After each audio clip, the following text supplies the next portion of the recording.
आप सभी लोग का स्वागत है एक और हॉरर कहानी में। तो बिना किसी देरी के हम कहानी की शुरुआत करते हैं। वो आ गई। मेरा नाम समीर था। मैं पहले बहुत ज़्यादा खुश रहता था और आज के टाइम पे मैं बहुत ज़्यादा दुखी रहता हूँ। मुझे बहुत ज़्यादा डर लगता है, कहीं वो आ तो नहीं गई, कहीं वो आ तो नहीं गई। ऐसे ही मैं बार बार सोचता रहता हूँ कि मुझे कहीं वो मार तो नहीं देगी, क्योंकि मैं जब स्टार्टिंग से स्टार्ट करता हूँ, जब मैं सीधा साधा लड़का था तो बहुत ज़्यादा खुश रहता था। मेरे कोई दोस्त नहीं थे, मैं अकेला ही अपनी कंपनी को एंजॉय करता था। मुझे बहुत ज़्यादा मज़ा आता था। पहले जब से मेरे दोस्त बने हुए थे तो मेरे को और भी ज़्यादा मज़े आने लगे।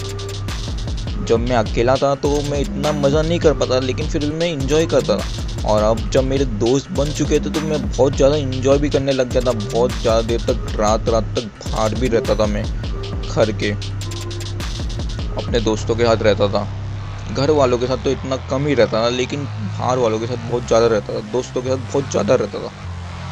उसमें से एक दोस्त मेरा ये था कि उसने बोला उसके घर पे पार्टी है, तो हम सबको उसने बुलाया पार्टी के लिए। मैंने तो मना कर दिया था, क्योंकि बहुत रात हो चुकी थी और रात वाली पार्टी में मतलब सब कुछ होता था, दारू,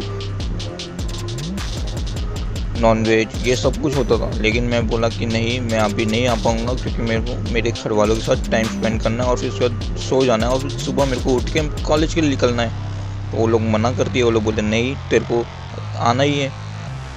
फिर मैंने भी कुछ सोचा नहीं समझा और सीधा मैं भी निकल गया रात वाली पार्टी के लिए। जैसे हम पहुँचे तो वहाँ पे गिन के कुछ 10 लोग थे। हम लोग इंजॉय किए करते करते कब रात के 3 बज गए पता ही नहीं चला। और उसके बाद वहाँ से हम लोग निकले। कुछ दोस्त लोग बाहर से घूमते हुए जा रहे थे, तो वहाँ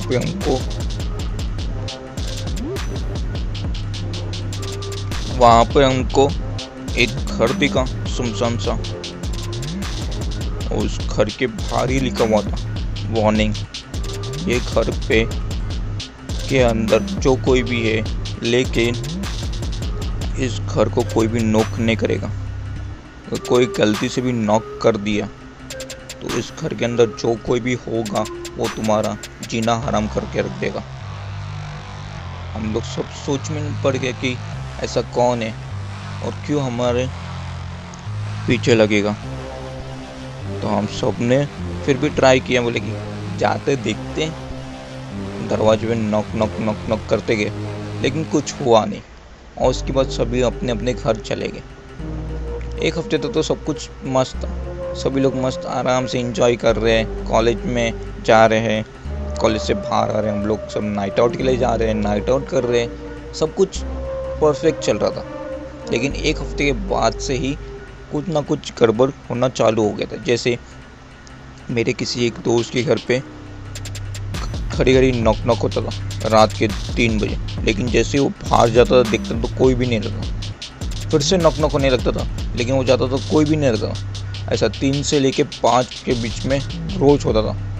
रोज रात में कभी उसका नल अचानक में चालू हो जाता था, तो कभी उससे किसी के रोने की आवाज़ आती थी, लेकिन कोई दिखाई नहीं दे रहा था। वैसे सबके घर में चालू हो गया, सिर्फ मेरे घर में छोड़ के बाकी सबके घर में होने लगा। और करते करते फिर एक एक करके धीरे धीरे वो सभी लोग मरते गए। किसने मारा वो तो पता ही नहीं चला, लेकिन एक एक करके सबको मारते गए। फिर बारी आई मेरी। मुझे भी बहुत ज़्यादा डर लगने लगा कि मेरे दोस्त लोग कैसे मरने लगे। हम लोग उस जगह पे दुख गए थे, उस वजह से तो नहीं हुआ जब हम लोग घड़ी ठक ठक कर रहे थे। मुझे कुछ समझ में ही नहीं आ रहा था कि ऐसा हमारे साथ क्या हो रहा है। ये क्या सच में कोई उस घर के अंदर था, या फिर कोई और था जो ऐसे ही हमारे साथ मजाक कर रहा था और हम सबको मार रहा था, या कोई चोर ही आने वाला था। कुछ समझ में नहीं आ रहा था, लेकिन फिर भी डर इतना लग रहा था, बहुत ज़्यादा डर लग रहा था। और इस बार मरने की बारी मेरी थी, क्योंकि शीशे के ऊपर लिखा हुआ था तुम मरने वाले हो। ये सब कुछ मैंने अपने मम्मी पापा को बता दिया और उन्होंने एक बाबा के पास हमको लेके गए। और जैसे मैंने बाबा को सब कुछ बताया तो उसने बोला तुम लोग पागल हो, उस घर के अंदर एक शैतान है। वो शैतान बहुत सालों से सोया हुआ था, उसने ही सब कुछ बाहर लिखा हुआ था कि कोई उसे डिस्टर्ब ना करे, लेकिन तुम लोगों ने कर दिया। अब वो जग चुका है। जब तक तुम सब में से किसी सबको नहीं मार देगा जब तक वो जाएगा नहीं। जो तुम तावीज़ पहनो तो इस वजह से तुम बच पाओगे, वरना जब तुम्हारे गले से तावीज़ निकल जाएगी तुम भी मर जाओगे तुम्हारे दोस्तों की तरह। वो सब तो मर गए, अब तुम ही बचे हो। इसके लिए वो शैतान अभी भी जिंदा है, अभी भी जगा हुआ है, वो सोया नहीं है। जब तक तुझे नहीं मारेगा वो सोएगा नहीं। और हर दिन मुझे कानों में आज भी यार आवाज़ सुनाई देती है, वो आ गया, वो आ गया, वो आ गया, वो मुझे भी मार देगा। अगली बारी आप लोग में से किसी की होगी। अगर आप लोग को ये कहानी अच्छी लगी हो तो लाइक कर देना, कमेंट कर देना, सब्सक्राइब कर देना चैनल पर। अगर चैनल पर नए लोग शेयर कर देना आपके साथ दोस्तों के साथ। मिलता हूं आपसे ऐसे ही हॉरर कहानी के साथ नेक्स्ट वीडियो में। Till then bye.